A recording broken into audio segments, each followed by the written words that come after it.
Hello, everybody, and welcome to our presentation tonight. We're so happy that you are joining us. If you will look in your chat, we've already put in a couple of links for you. The first link that appears is a link to the agenda. So if you'd like to print that out, feel free to. And then the second one, you'll see forms in the Word there. And that is a contact form. And we would like you to give us your information if you're interested in continuing to learn more about this very important topic of the dangers of trains, the freight trains that are going through our communities. So I'm going to turn it back over to Gloria right now, who will make some introductions. Right. So since we have so many people, and welcome everyone, we're going to do the introductions in 4 breakout rooms. So you will be invited to join a breakout room in just a minute. And you'll be in there with 3 or 4 other people. We'd like you to share your name, where you are Zooming from, what do you know about bomb trains, and what do you hope to get out of this planning meeting? And we're up to 16, so there should be 4 people in each room. All right, you should get a link. Okay.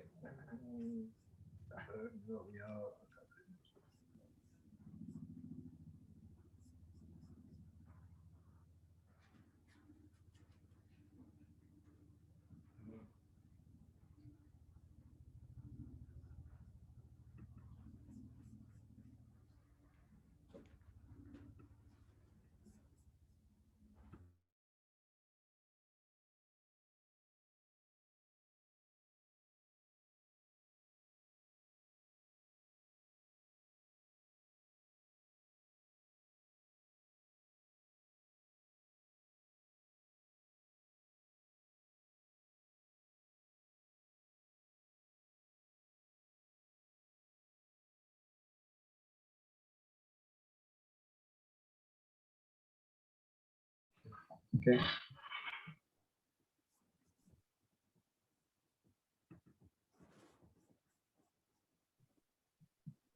Faut qu'attendre les autres, là.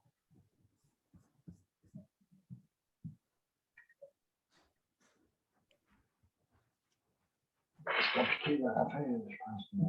Je ne s'attendais pas que ça soit compliqué de même. Ouais, mais une réunion aussi, ça va peut-être. Ouais, quand il y a beaucoup de monde. Là. OK, Gerri est venu. On va se ramasser. OK, ouais.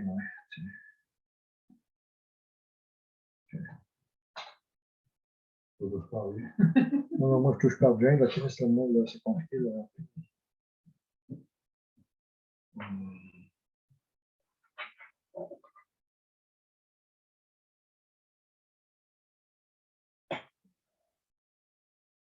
Chuck Frank.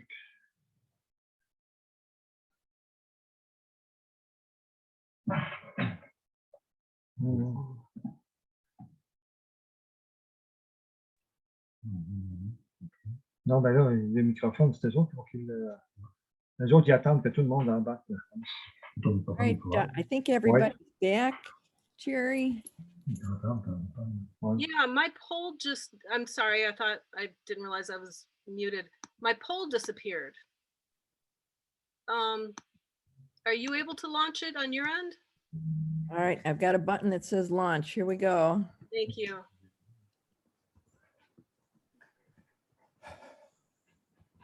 OK, ouais.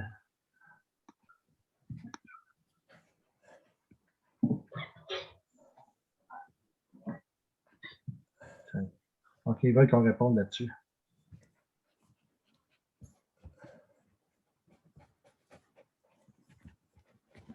OK.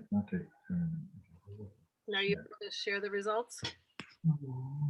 Parle de notre expérience, là. Oh, we're still voting. 93%. One more person. We need your opinion. The co-hosts can't vote, so right. They're counting us. Okay, I'm ending the poll. Share results. On est 50%. Okay, so most of the people here are at least somewhat familiar with the issue, so that's awesome. That's way better than where we were in 2014 when I first figured out what was going on. Hey, Gloria, you know what my problem is could you make me a co-host again? Ah, okay. Yeah, I lost my connection and was in utter panic there for a second. And I think that was why I couldn't access the poll. Will But do. I think the next thing we're going to do is we're going to introduce our speakers. I want to show a quick video to just give you a little background on what happened in Lac-Mégantic. Okay.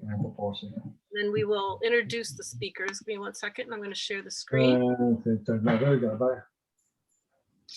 So Gerri, could you mute everybody? Là, on voit plus. Somebody's talking in the background. It's only Gilbert. He's the only one that you need to mute. I got him. okay, so this was back in July 6th of 2013. Gilbert, if you could correct me if I'm wrong. Is that the correct date? July 6th, 2013? She just muted him, Gerri. Oh, I'm pretty sure that's right. But this is 31 of the 47 people who were Yeah, decimated. it's all right. It's 40. There's 47 victims of that tragedy. Yes. And I've been haunted particularly by these two faces right here. Okay. Okay. It's just been tragic, a tragic incident. I'm going to show you a little bit of what the people of Lac-Mégantic experienced that night. You could even see it from space as NASA's Sumoi NPP satellite took this image of the glow of the fire. People jumped from the third floor of buildings in the central business district to escape the humongous fire. As the blazing oil flowed over to the ground, it entered the town's storm sewage system and emerged as huge fires towering from over storm sewer drains, manholes, and even chimneys and basements of buildings in the area. Around 150 firefighters were deployed to the scene, describing as looking like a war zone.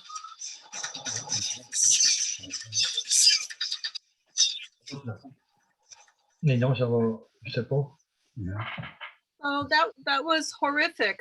So I'm going to turn this over. We have, Okay. give me 1 second to Comment get que it tu- here. Okay, c'est bon. Parce que de toute façon, on ne voit pas. Gerri, where was that? So this was Lac-Mégantic, Quebec, Canada. And Thank you. I'm going to introduce, I'm trying to find my notes again. I've got way too many windows open. We have Gilbert Carette. Yeah. Please forgive me if I'm not pronouncing your name very well. It's all right. It's like Carette or just like if you pronounce Garrett with a G, but this is Carette with a C. Gilbert. Yeah. Robert Bellefleur. What do you want me to say to talk about? So if you could explain what, first explain the, kind of what you had talked to me about before, what, can you tell them a little bit about the incident, how that happened? How did you end up with, most of, the core of the city of Lac-Mégantic completely decimated? Well, briefly, I mean, how the accident happened, okay? Well, Tom Harding, the engineer, locomotive engineer, was operating alone a big convoy of about 72 Rock Road tankers, okay? Rock Road tankers that each one were weighing 130 tons. Those long black tankers, were traveling with crude oil, Imagine that they each one weighed 130 tons of crude oil. He was operating bad engines, you know, like MMA companies used to be, and the engines were smoking, you know. So he drove the convoy from Montreal. He was going to East Coast Atlantic, you know. So that is passing by Lac-Mégantic, you know. So arriving at Nantes, the highest point, the second highest point in Canada over sea level, he had to park his convoy on the main line because the sideline was occupied by industries boxcar, you know, that they use it that the sideline for parking, you know. So that was about just 6 miles up Upper Mégantic, you know. So he left the train at 10:30 in the afternoon, at noon, in night, you know. He went at his hotel, but the fire still settled up in the engines, you know. So fire department came, they extinguished the fire, but they stopped the engine. So, and they left, but they didn't restart the engine. So air pressure didn't build up. So there wasn't enough handbrake settled, you know, to all the convoy to prevent to go down the hill. So at 1 o'clock in the morning, the convoy started rolling down, you know. So could you imagine that where he was parked and where he derailed, and when he derailed it downtown, you know, there was about a difference level of 450 feet. That's only on the 6 mile long.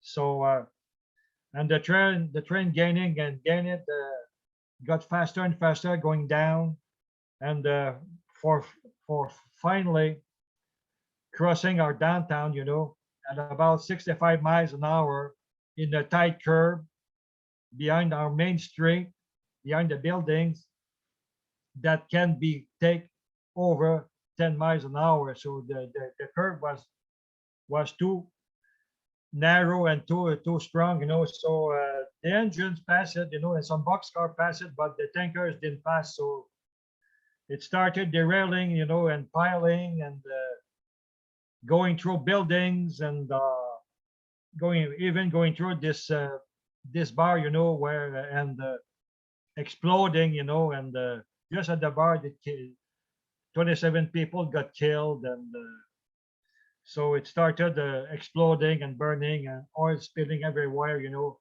and in the lake, you know, and killing 47 people, you know. So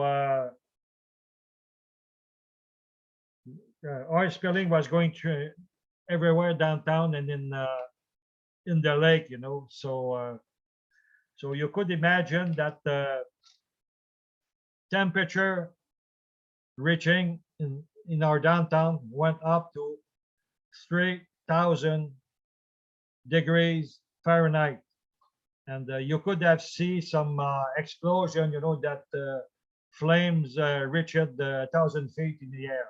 So I could keep you describing this catastrophe, you know, for hours. So but I'm gonna pass on another page, you know, to talk about the impact on the citizens, you know. First impact was deaths, a lot of deaths, 47 deaths, half a square miles of our downtown destroyed, and the fire just kept burning for 2 days and a half, and there was only 40 buildings left, but only 5 were affected by the oil spill. But rich investors decided to put the end of our downtown, you know, so they thought about building a resort complex, you know, in the heart of our cities, or our city, but finally they didn't never invest it. And for the 40 buildings that were left, they just destroyed them. So our downtown was just like a desert, you know, after everybody left. So we lost a lot of stores and business services. And the town, the government just started to build a little commercial center, you know, by building another street. But we never had what we had before. So following that, this catastrophe, we had a lot of suicides, and we still are a small city struggling to survive, you know, and reconstruction is slow. And what else? I could keep you for hours, you know, to talk about what we are living, you know, down here. So I have to pass. Basically, the downtown area has still not been rebuilt. Trains are still running Yeah, through the area. yeah, And, you know, to add insult to injury, you know, the attorneys that came to supposedly help the people of Lac-Mégantic basically extorted money and did not help. no, they didn't. And many So- contractors, you know, made a lot of money, you know, just to clean the pollution, you know, the pollution and all that, you know. So we're still struggling, you know, to rebuild, you know. So we don't have much rebuilding now, you know. Just probably about 10% of our downtown, you know, is rebuilt. So just like a dead downtown, you know. So anyway. So Gerri, if you want me some advice is to give to you for your new coalition, you know, for railroad safety, well, we could give you some tips. Okay. Yes, please. Okay. Starting, what is rolling through your area or in your neighborhood? What is rolling? Identify what is rolling. What kind of convoys? Crude oils, convoys, chemicals, petroleum products, and other goods. First, identify that. Then after, how many convoys are passing in a day or during a week, you know, and where they park, okay? And to check that, you could install cameras, you know, like hunting cameras, you know, that will do the job. And it will check the train speed, okay? Then after your group could check for the rail conditions, the bridges. Then after you find some bad condition of the rails or the structure, you should contact your safety departments and your town administration. And after with that, with all the tools you have and all the amount of information you got, just alert the public news network. It's very important. Get to tell the public about the condition, to alert the public. You have to bring the public news network, you know, to sensibilize the population. So mainly, you know, it's a kind of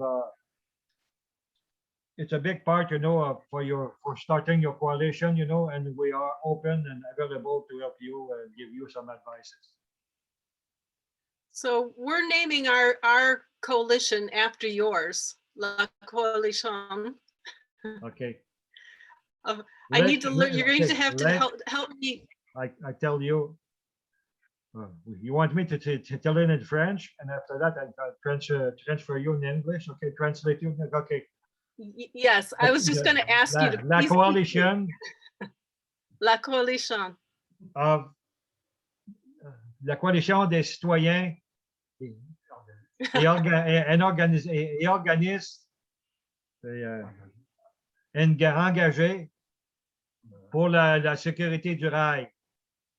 Okay, So I'm going to go with I La translate you Coalition. in English. Lac-Mégantic Citizen Coalitions of Citizens engaged, excuse me, for railroad safety. That's right. That's it. That's a long name, but it explains everything of our group.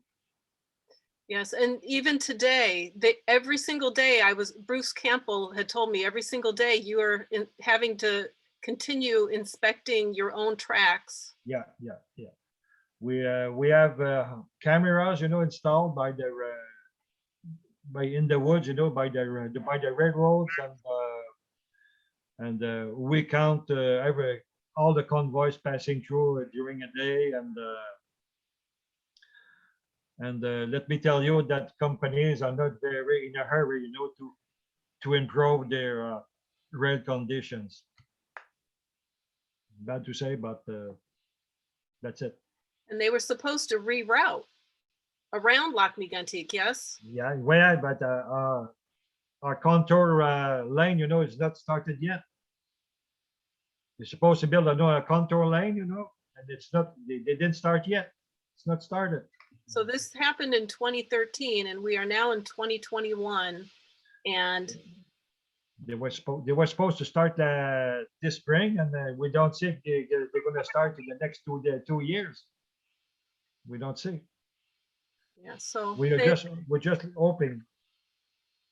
The rail industry has not been a good neighbor. No, and that petrol convoys, when they go on the East Coast, on north of Maine or in New Brunswick or in Nova Scotia, the shortest way to go on East Coast is passing by Lac-Mégantic, going through Montreal and going through Lac-Mégantic, and they go on the East Coast. Yeah, so we'll see more and more convoys, rolling through Lac-Mégantic. So while the citizens are still suffering from post-traumatic stress. Oh, there's some people are still suffering, and still there's also some suicides, following the catastrophe. People knowing somebody who got suicide because he suicided because he knew somebody who died in the catastrophe, in the accident. So it's a bad chain. It's a bad chain. Well, our hearts are with you. Well, the fact that you're starting a group, coalition, it's really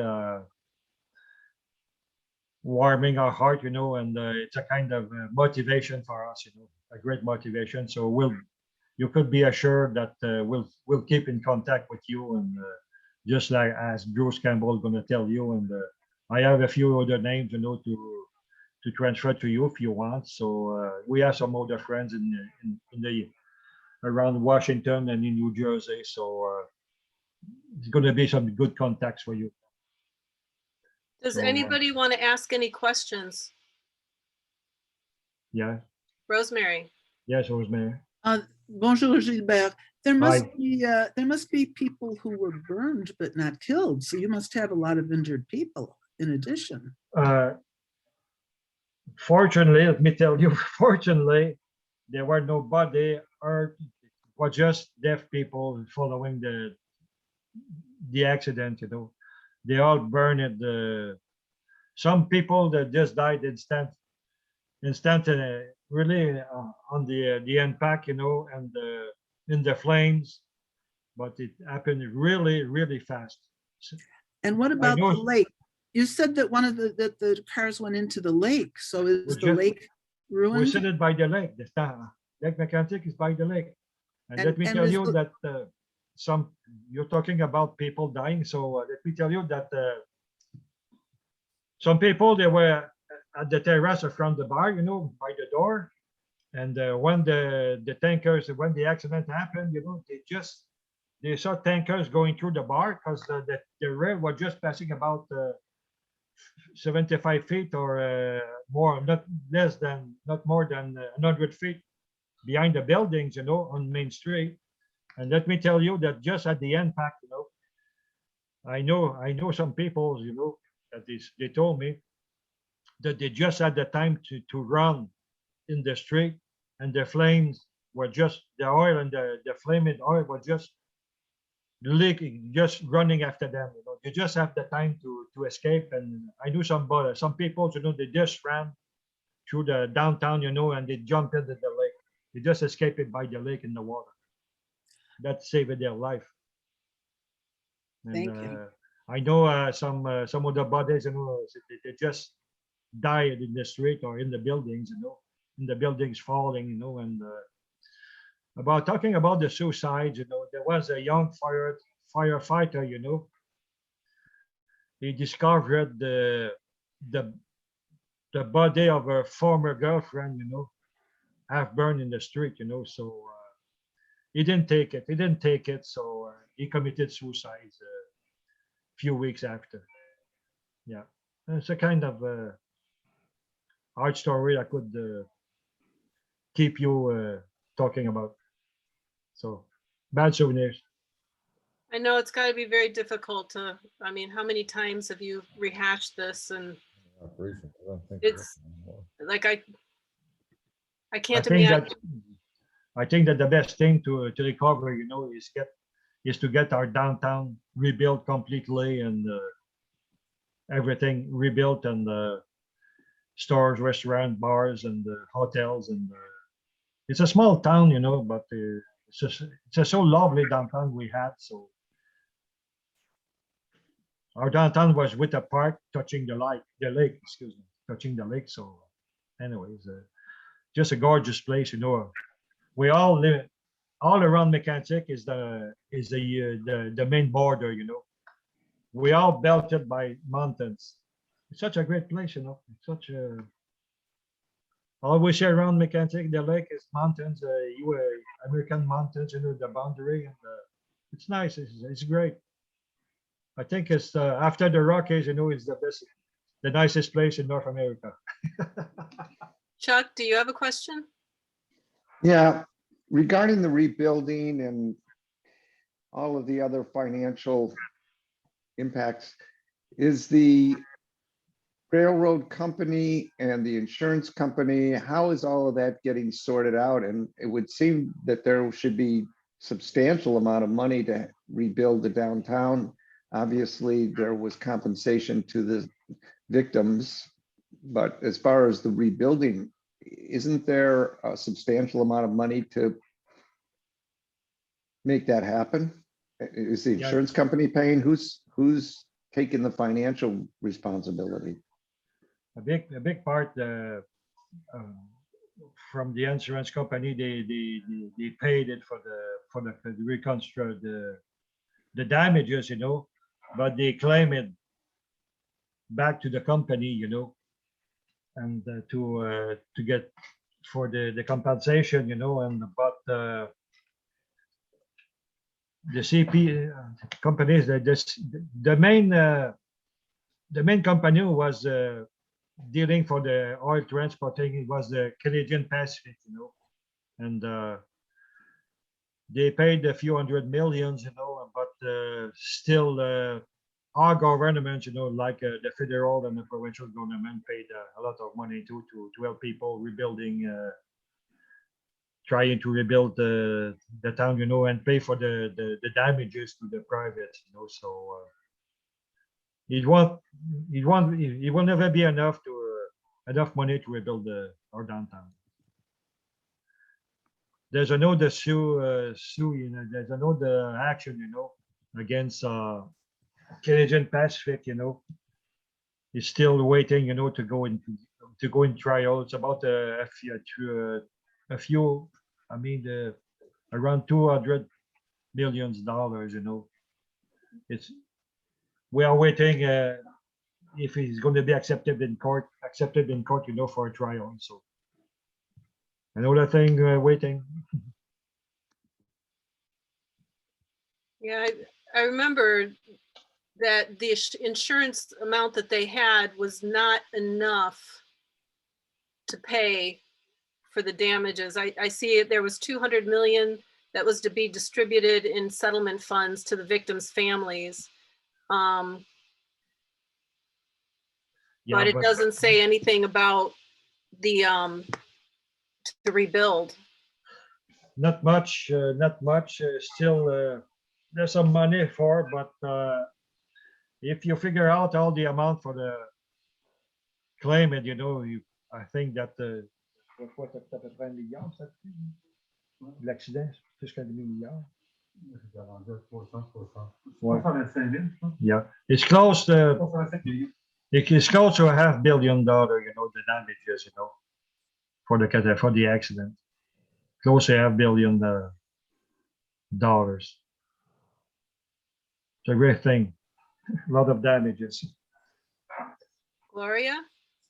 And are they still running engineer-only crews? Do you know?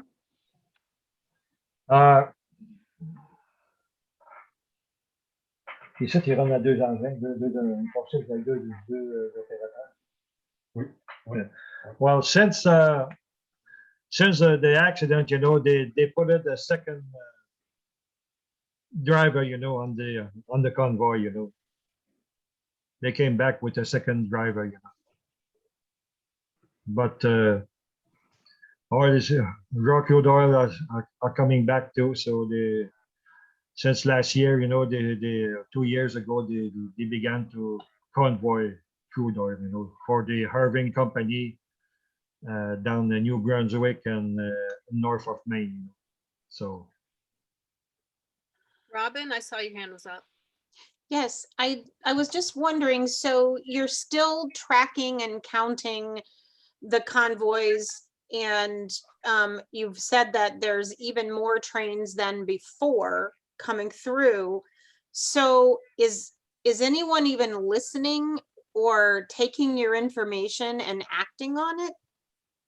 well, the government is following the railroads, what is happening, you know, about the rail condition. But I could tell you that last summer we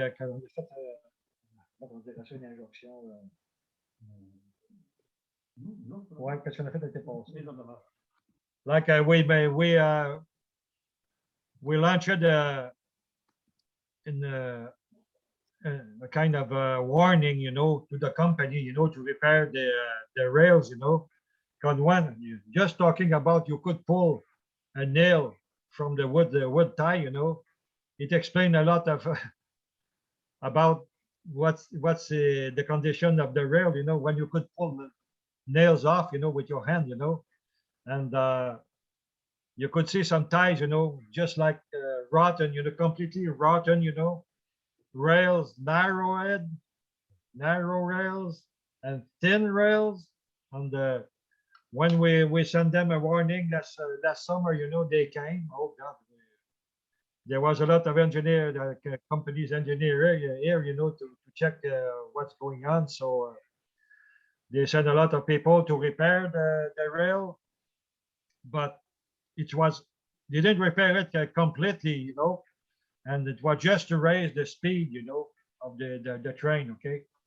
And the rail condition before was for a maximum of 25 miles an hour, 30 miles an hour. And after they repaired it, it's the maximum speed they're allowed to travel is about 40, 45 miles an hour. But they say that that's enough speed, you know, to make the transportation of the petrol crude oil, you know, with profits. So they just do the minimum, you know. That's what I'm warning you, Gerri, is that companies are just doing the minimum, you know, and sometimes instead of repairing, you know, they just slow the speed of the convoy. So it's not right, you know. It's not safe. Well, yeah, the derailment in Custer, Washington, that train was only going, I think it was 7 miles an hour, and it was a clear day on a straight track. Yeah. Oh yeah. So there's some roads that are also in so bad condition, you know, that I can't I don't understand that they could carry the weight of these tankers, you know. I just don't understand them. And our problem in Canada, you know, it's the rail safety regulation, you know, it's done by the companies themselves. It's self-regulation inspection. So what Same kind here. of lies they put in their reports, you know? So that's one of our fight, you know, to get rid of that kind of regulation. We want our governments to take back the control of rail safety. That's what we want. And we want an investigation, you know, of what brought the catastrophe in Lac-Mégantic. We want a public investigation. Well, Just God like bless we, you guys. Yeah. God bless you. well, anyways, we appreciate that some groups are doing the same fight and they have the same action as we do. So we keep in touch. Be sure about that. Well, thank you so, so much for joining us tonight. Don't forget that we're close to you, Gerri, and all your group, all you people, we're close to you. So our door is also open. So remember that, Gerri, and all you people, remember that. We're there, and we'll keep in touch. Our hearts are with you. So, Thank bye-bye. Bye-bye. Bye-bye. See you later. Okay. So that is why it's so important. What we're trying to do is so important. Take a look at our Chuck's got his hand up. Can I ask a question? What Yeah. occurs to me, talking about being frightened, is not simply now the train that goes through a community, but I'm thinking about the south side of Chicago where all those rail lines come together. I mean, there's 30 lines right next to each other.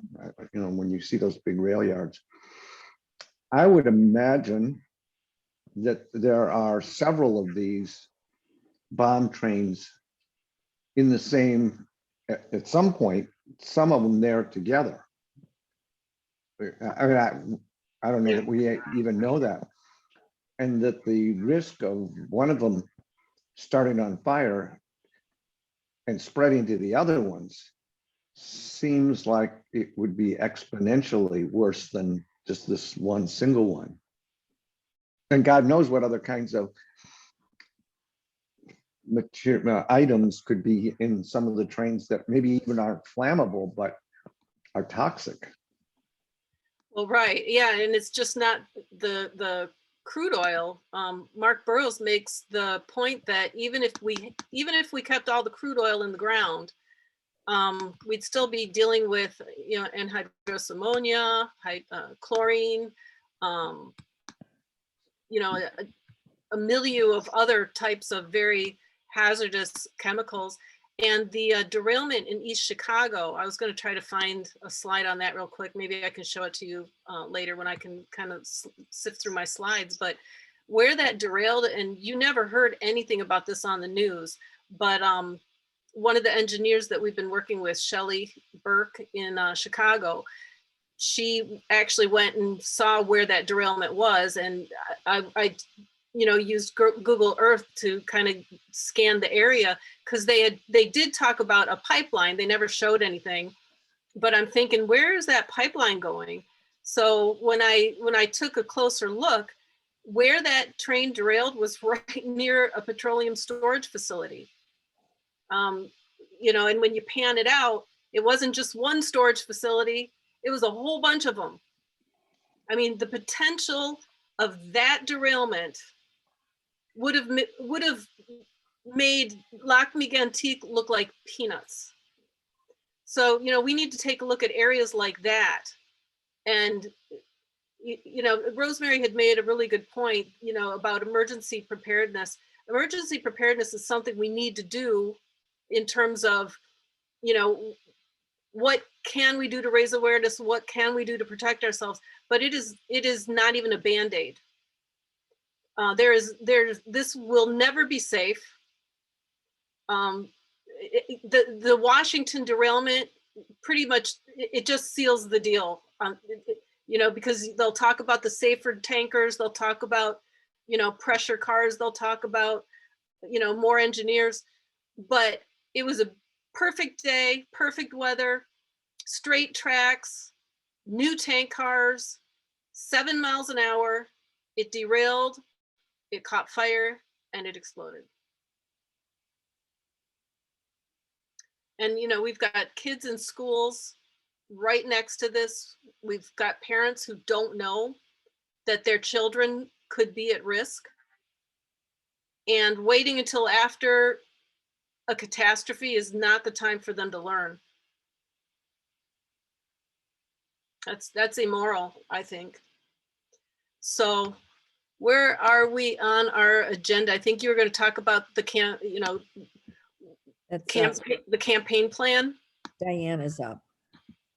Well, I think you're up to talk about your plan, but and I'm just going to talk about what it takes to establish a campaign and get it approved. There's a host of things in the application that kind of outline what would be considered a good campaign. And that is if it's conceived in a positive, solution-oriented terms. You got me when you highlighted me. I was like, what happened?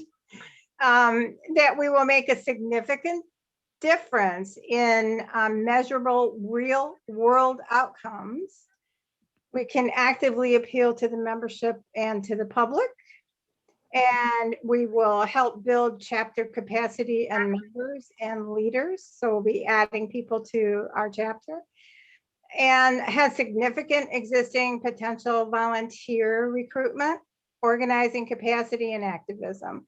And above all, that it is organized with Sierra Club's mission and has significant potential to benefit Northern Illinois public health and environment. And when applicable to the proposed campaign topic, aligns with the National Sierra Club's priorities.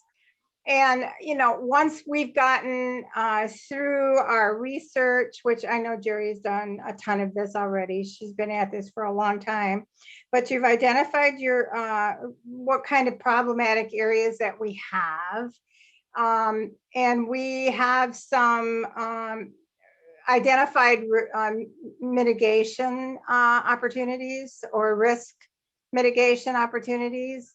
Then you build a project plan, and that gets approved, submitted to and approved by the conservation group first, and then second, it goes to the Woods and Wetlands Executive Committee for approval. And once that happens, you're able to use the Sierra Club name and resources in order to activate your campaign.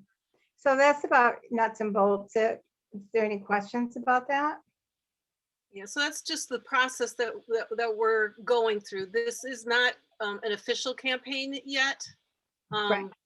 but we're going through the process, and we need to identify our core team, and then we can submit it. That's kind of the last piece of the puzzle that where we're at right now. Really quick, was there anything else you wanted to say, or were there any questions about that process? I'll put on gallery view. I don't see any questions. Quickly, I found the slides I wanted to show you. I'll just, because you can talk about it, but until you really see it, it just doesn't hit home. So this is the East Chicago derailment. This is where the train derailed. Here's a charter school, and here you can start to see the storage facility. And right here is the train yard, or the rail yard, or whatever you call it.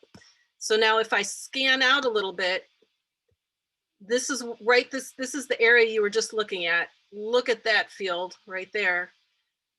if that were to go, look at the domino, look at the potential domino effect. Look at all of this. This is catastrophic. and that was not on the news. So I'm going to, oh, you know what? I shouldn't have done that. I'm going to go to the campaign plan and kind of walk you through that a little bit, just so you have a kind of a big picture of where we're trying to go with this.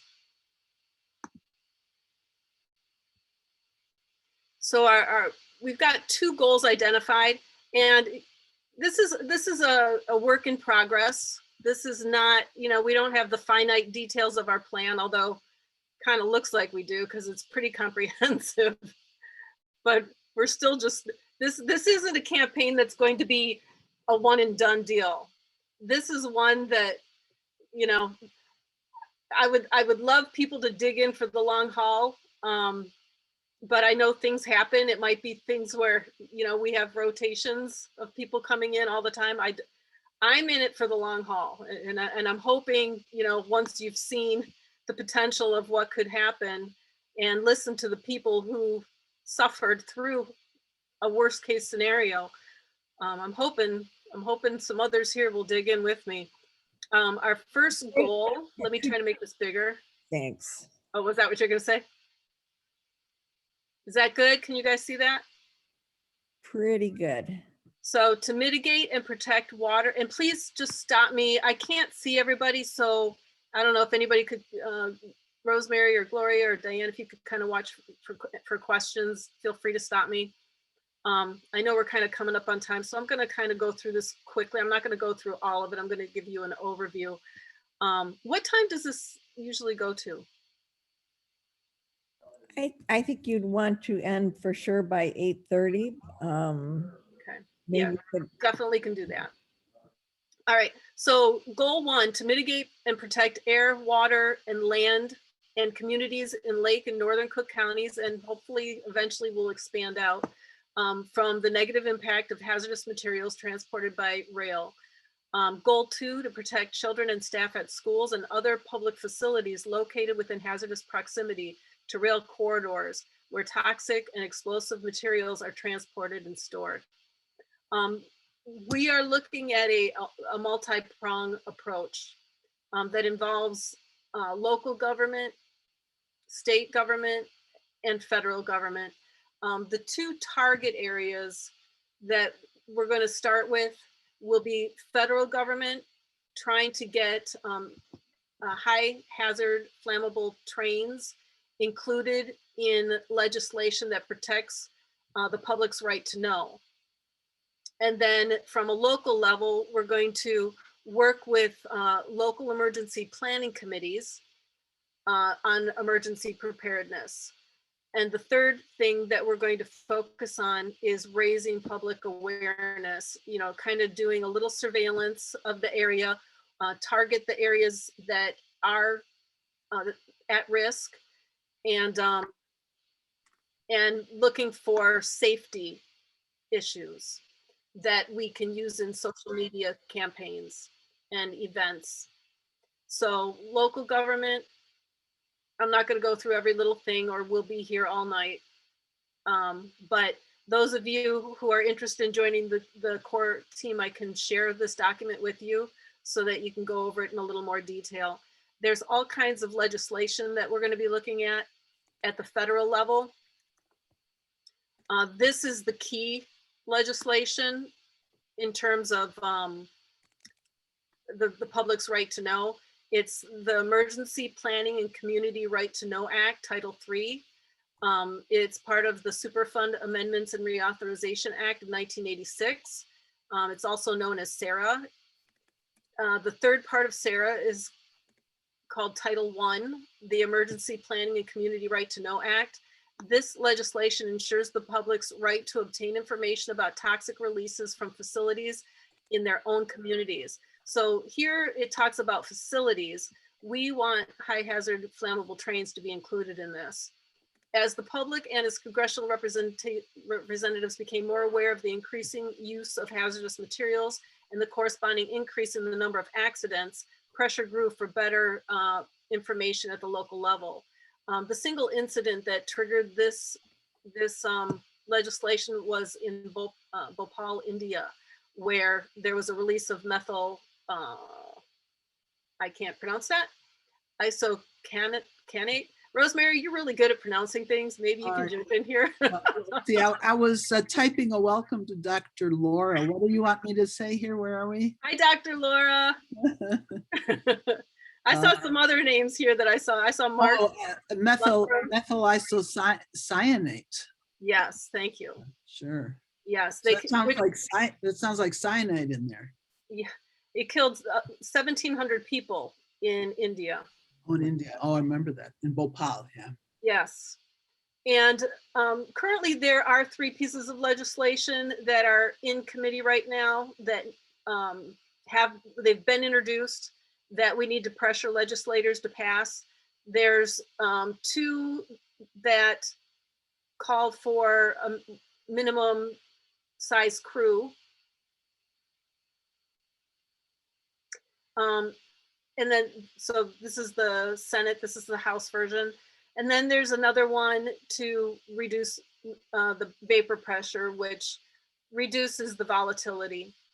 But you can see there's a whole list of legislation and safety issues all the way down here. And it continues. And it's very extensive. So I'm not going to go through it all. But I want you to have an idea of how comprehensive this campaign will be. Now, and it's going to be a fight. The rail and the oil industries are very well funded. They can easily pay for political campaigns, and not all legislators are going to be cooperative. So it's going to be a fight. And that's why it's so important that we need to build our numbers, raise public awareness, hold events and rallies. So participation at any level, even if you don't want to be on the core team, can help make a difference. So, you know, I know everybody kind of has their own agendas, and trust me, you know, I'm extended myself, and I get it. But, you know, maybe over time, your commitments will grow. And I think that's really all. I think this is kind of what I already went through. These are our targets here. And I want to get down to different roles on the core team. This is the multi-pronged approach I was talking about.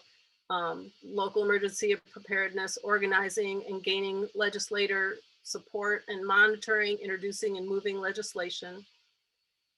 And so what I'm thinking is I'd like to try to find a co-lead so that we can kind of break this up into 2 components. And I kind of modeled this after our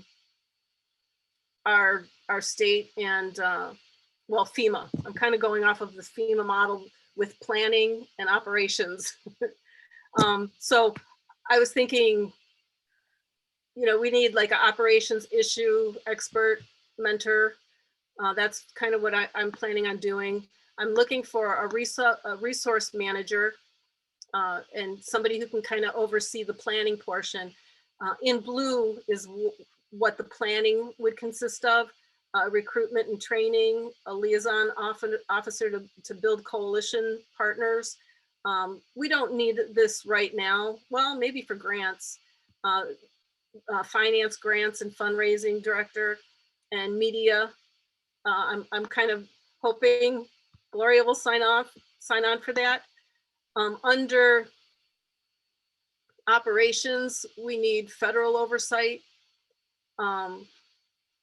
Oh, I'm sorry. This is Mei Lee. Mei Lee, can you wave? This is our mentor, our student mentor. She's in Boston right now.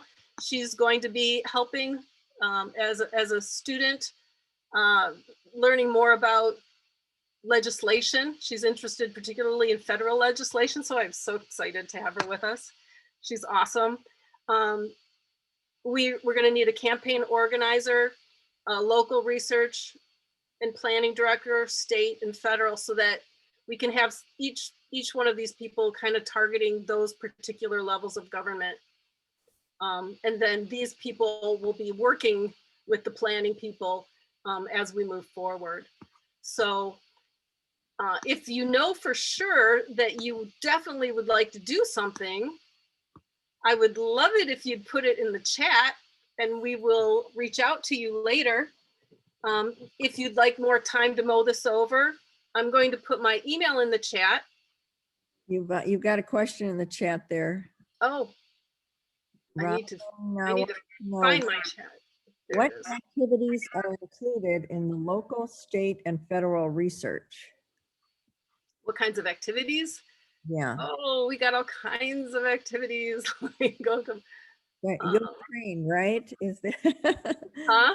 I said you will train, right? You'll train. Yeah, here we go. Well, so here's some tactics that we're thinking of. And again, this is initial planning. Petitions, events, house parties, fundraising, direct lobbying, earned media, op-eds, LTEs, social media campaign, mailers, text banking, canvassing, rallies in local Springfield and Washington. Perhaps I'd love to create a documentary, maintaining a blog, lobbying. We can also do I'm sorry, you're talking events. She was asking about research and how do we learn? Maybe you have some books you can recommend, Gerri, to get people. Well, yes, there are a couple of really good books I could definitely recommend. If you look on Amazon.com, I will put those in the chat too. There is one written by Bruce Campbell. He writes about the Lac-Mégantic rail disaster. He was a policymaker who was involved in the policymaking after that derailment. And he's, I call him a very sophisticated writer because when you're reading it, it's like you're there. He describes it in such detail. It just breaks your heart as you're reading it. The other really, really good book that I read that's really a nuts and bolts, it's a great nuts and bolts overview of the issue, is written by Justin McCullough. So as we're talking about the research assignment, I will put all of that in the chat. Are there any other questions? Could you put those roles you're looking for back up? The what? The the roles? team roles.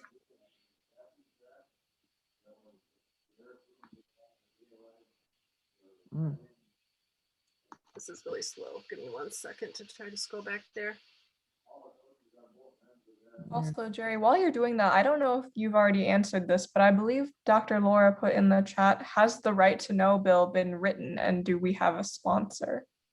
I don't think that was answered yet. Oh, well, the Right to Know Act has already passed. That's old legislation. What we need is an amendment on that legislation that includes high hazard flammable trains. So that's already existing and passed legislation, but it pertains specifically to facilities. And facilities are required to report to the local emergency planning committees what types of chemicals, what amounts of chemicals, worst case scenarios, emergency response plans have to be developed. But it's all pertaining to facilities and transport, freight transport, but not rail transport. So we want that included in that legislation. Here are the roles.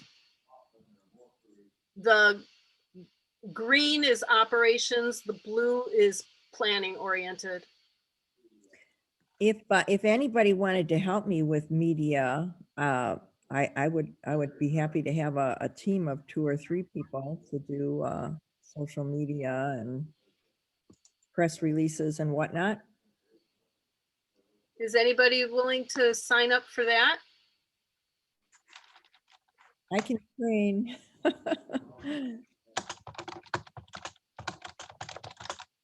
Oh, thank you, Rosemary. There's Justin McCulka's book. Okay, Robin. I can sign you up for this. Yes.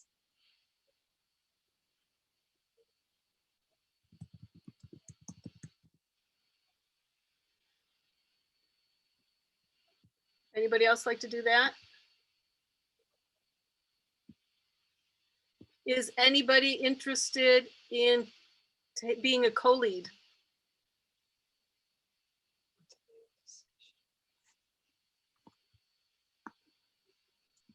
Yes, I understand that's a big role. Rosemary? You know what? I just agreed to be vice president on the state board of the League of Women Voters of Illinois. Yeah. So, however, you know, I'm always around when you need something. So I know you've been awesome about this. I will try to fill in wherever I can when needed. And Diane?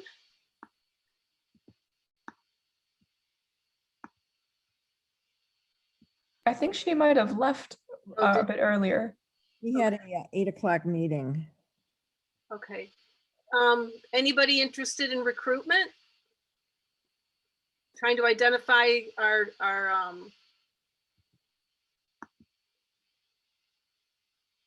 targets. I do have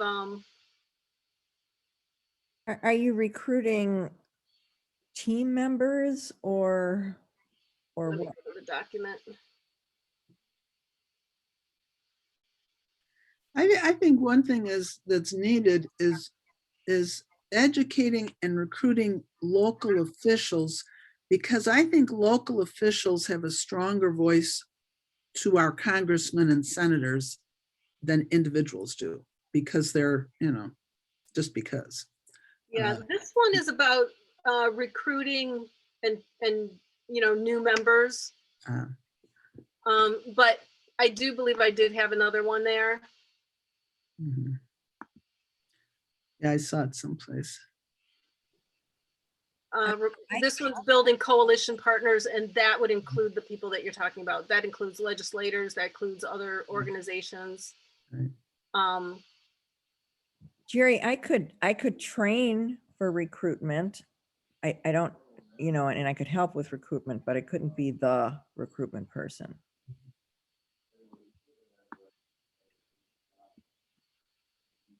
Okay, is there anybody else here interested in any, or does anybody have any questions about any of these? So this is Robin again. I'm interested in like some of the research, but being a planning director is definitely way beyond the scope of my skills. So, you know, I could help with some of that. I do have some other things I'm working on, but I could help with that. I just, you know, I don't know enough to be the director, and don't think I've got the commitment time it would require. Yeah. But I would love to help. Okay, I'll put you down. It's not letting me write there. I'll put you down as an assistant. Hey, an assistant's better than nobody. Yeah. Yeah, and so there's job descriptions. These are all linked to job descriptions. Oh, are they? Yeah. Oh, Okay. Gerri, you are so So organized. I wasn't talking about co-lead, Gerri. I was talking about like the local research stuff. Darn it. I know, I'm sorry. I caught you. Man, I was trying to be sneaky too. All right. Let's see. Why this is like super slow, and it's not. Why is it erasing my stuff here? All right, you're talking, which one? Local, state, or federal? I think she wanted number 9, Number 9? Yeah, local. like a Chinese restaurant. Yes. I'll have number 9 with some egg rolls, please. Okay.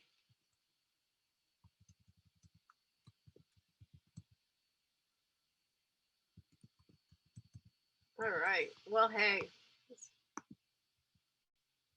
Looks like I'm gonna have two hats. That's okay. I can do it. Well, there's time to build the core team. Right, and a couple people did have to hop off early, so, they Right. might be up for something. And this is just a starter. We can keep working on it and twisting some arms. Maybe that will be part of, maybe we can add that as a third assignment, is find some arms to twist of people who might be able to contribute some time here. It's that recruiting, that's in that recruitment. Yes. Anybody want to sign up for recruiting? Like I said, I could be part of that team, but there, no way could I be in charge of that team. Okay.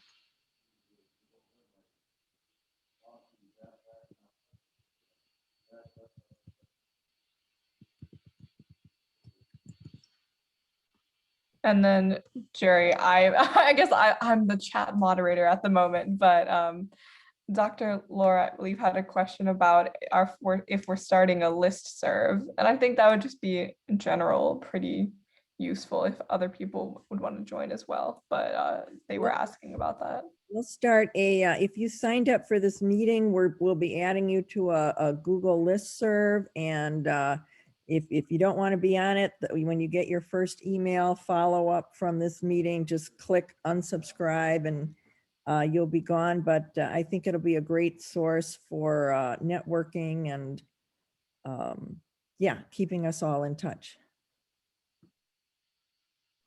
That was Okay. Well, I don't want to belabor this. recruitment and training specialist. I'm sorry, I missed the last part. I said, oh, that's my job, recruiting and training specialist. Yes. Going on a nice Google listserv. All right. Okay. All right. Well, I think we're done here. Hopefully you guys will continue kicking it around in your head and asking any questions that you might have. Even later on, maybe,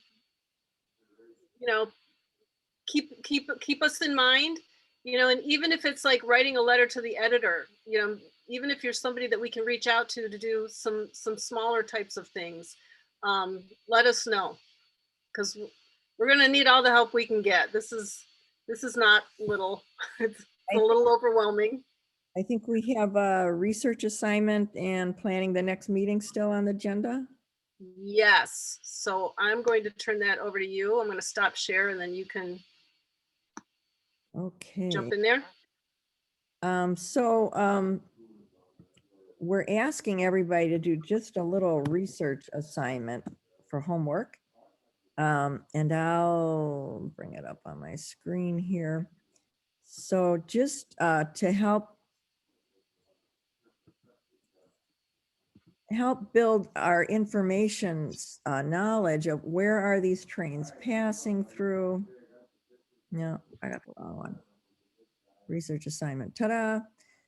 So I put this link in the chat and we'll send you a follow-up email with a recording of this meeting if you want to share with friends, and a link to this research assignment. But take a look at where are the trains running near your home, and what are they running by? Are they running by schools? Are they running by high population areas?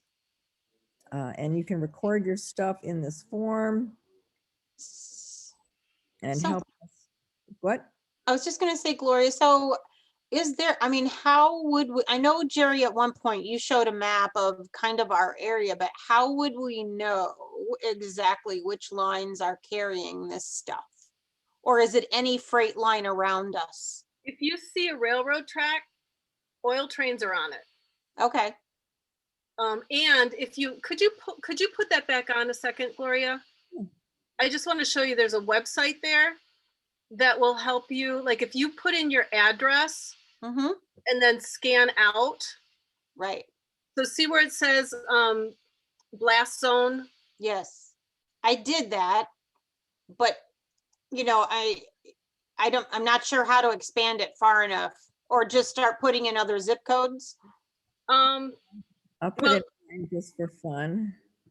Yeah, I put mine in and they don't show me in any of these zones. Now I can put in my son and daughter-in-law's address and they're like within a half a mile. yeah, So, you're lucky. well, there's probably some closer than I know, but there's none that I'm that close to. Yeah. These are the rail lines that could be kept Okay, in hazardous materials, and there are some short commuter lines, like the one that runs out here to Fox Lake that would not ever have a sure. hazardous commodity, but here they're all right here for you to look at. Yeah. This is excellent, Gerri. Yeah. Yeah, so we're trying to collect, you can see in that form, you can upload photos. We're just trying to collect some evidence that we can use in social media campaigns, and to try to raise some public awareness, because that's a big part of our recruiting is going to come out of that. And then do you want to talk about the second form? I will, but I would like to ask you about that. So back here, go to the other tab. And I know that that gentleman from Canada was talking about inspecting the rails. I are we qualified to do this? No. Mm-mm. Okay. No, but there's going to be some things that may be obvious. I'm just kind of interested. What I mean, if somebody takes a picture of something like, I don't think we're going to see anything as bad. Like if you scroll up a little bit, I don't think we're going to see anything like that around here. I pray. I would identify that. I could see that with. If you scroll down a little bit more, we may see something like that. Oh, okay. So if we can identify areas where, maybe the bolts are out, maybe So here's the railroad terminology, folks. This is called ballast. Thank you. The wooden thing is called a railroad tie. The metal thing is called a rail, and the nails are called spikes. Right. I can label this for everyone. But yeah, those would all be things. And sometimes if there's a lot of rain, you can have a ballast washout underneath the track. A split rail, of course, you'd be able to see what that looks like. Yeah, if you Google defective rail tracks, see, and now here's another one. If you see any bridges, this is one that I saw with Dr. Wow. Do you see how it's just falling apart? Yeah. So this one I saw with Dr. Chamberlain with Shy Oil by Rail. She led an amazing, in fact, are you still doing that? Is she still online with us? Dr. Laura? Yeah, she's still online. Dr. Laura, are you still running those? Those were wonderful.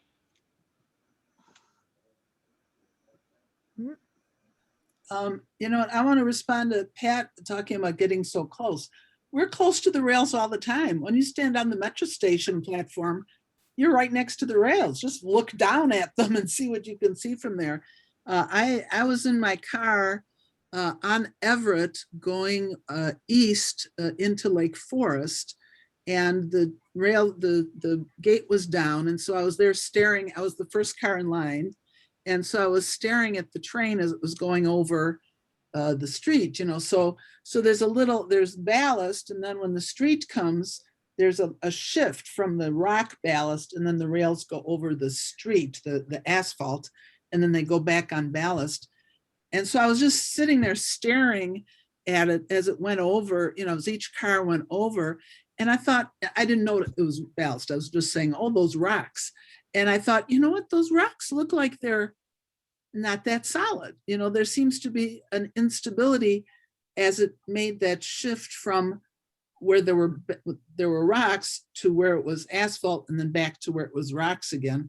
And I actually called the Lake Forest Police Department and reported it. And of course, you know, the guy in Lake Forest, they're always polite to the customers. But then when he heard I wasn't a resident, he was not so polite. And then I don't know if anything ever came of it. But there are a lot of opportunities, surprisingly, that you may be near a track or on the metro station or, you know, waiting for a train to go by. And just look out your window and look at what you're looking at and see if you see anything. Yeah, and you're able to upload pictures, video. If you have a GPS, you can put in the coordinates. You know, any information that we can start collecting would be helpful. And I think, unless there's any questions, did anybody else have anything else to say? I think that was the end of our agenda. In the chat, I think we're We going have to have plan a our meeting. next meeting. Oh yeah, that was me. I was supposed to say, now is for planning a meeting,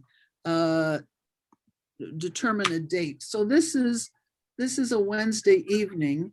So we presume the people who are here today are free on Wednesday evenings. So if we keep doing this, hopefully we'll get the same people who are here tonight.